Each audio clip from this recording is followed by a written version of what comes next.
Hello students, today we are going to learn one of the method for the estimation of the population, that is logistic curve method. We start with an idea with this. In any of the community or the city or the town, the population growth is going to be initially it is going to be increasing in rate, and slowly it is going to reach to the maximum, and then it is going to decrease, it is going to reach the saturation. With that idea, we will start this logistic curve method. Let us see how it is going to be. And this is what the logistic curve method. In this we can observe here a curve from J, K, L, M, N. This is the growth, that's what is from J to K.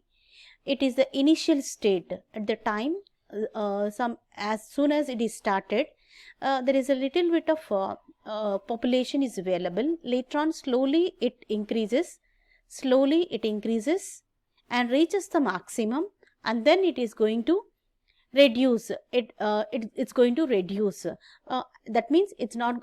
It's going to be the saturate. After that, beyond that, the variation, slight variations is going to be there. Once it is reached to the saturation, that community is going to fill it up. Then let us see. So, and if you see the curve growth rate, it is going to be the mean curve. Then at the 50% of the time, it is going to, whenever it is going to the, it's a point of interflection, and when the population is going to be of maximum, this is the point where the decrement in the population is going to reduce. And then let us see in this how it is going to be.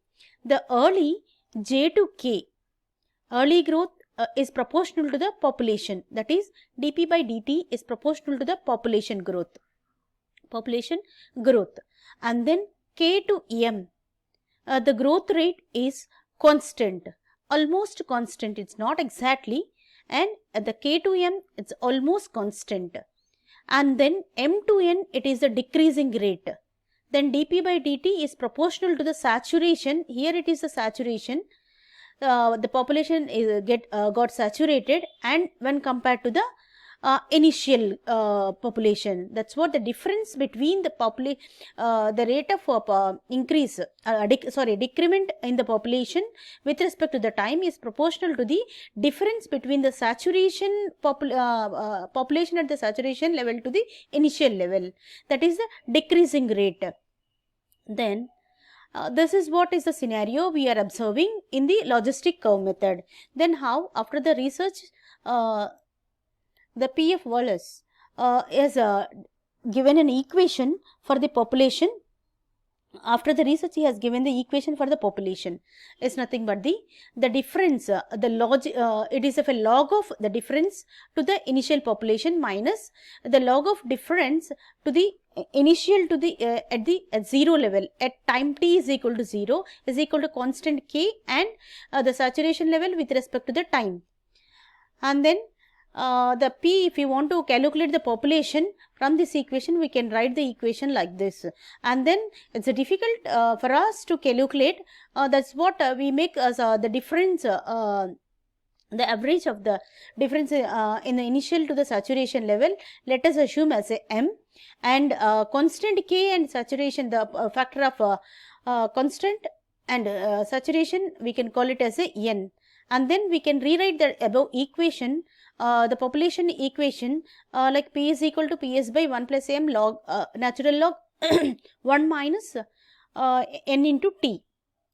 Then after that, we can able to get the saturation population at the saturation level and M and N values.